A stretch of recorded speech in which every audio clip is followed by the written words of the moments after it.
Hello guys, for today's video ay i-share ko naman itong agency na ARC Overseas Human Resources dahil meron po silang mga bagong hiring 23 to 50 years old, male and female, applicant who are interested in working bound to United Kingdom. Okay guys, seafood processor.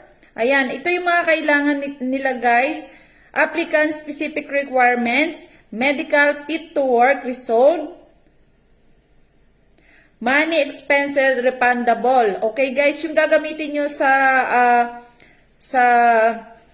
medical, ayan, refundable siya. Valid international passport, 1 year and above, certificate of trainings and seminar attend, employment certificate, resume with detailed job description. Ayan guys, presentable and most recent 3 pieces 2x2 photo passport, National Bureau of Investigation or NBI or police clearance, and other free benefits to all the selected applicants. Ito yung mga magiging benefits nyo.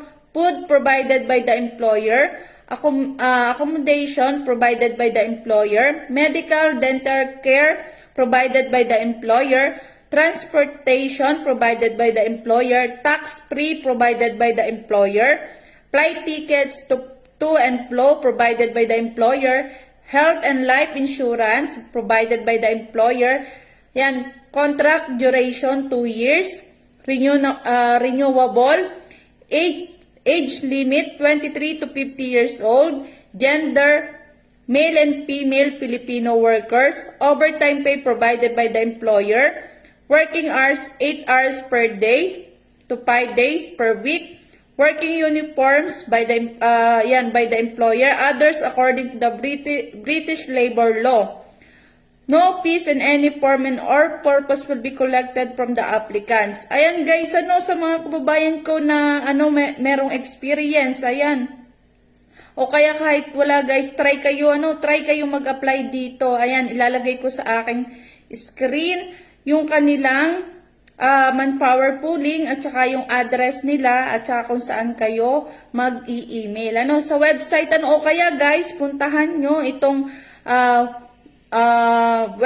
page ng ng agency ng ARC Overseas Human Resources. Ito guys ay malaking tulong kasi 23 to 50 years old para sa nag-aabang ng ganyang edad kasi marami nag-aabang ng ganitong edad. Ayan, baka dito sa United Kingdom ay maging okay.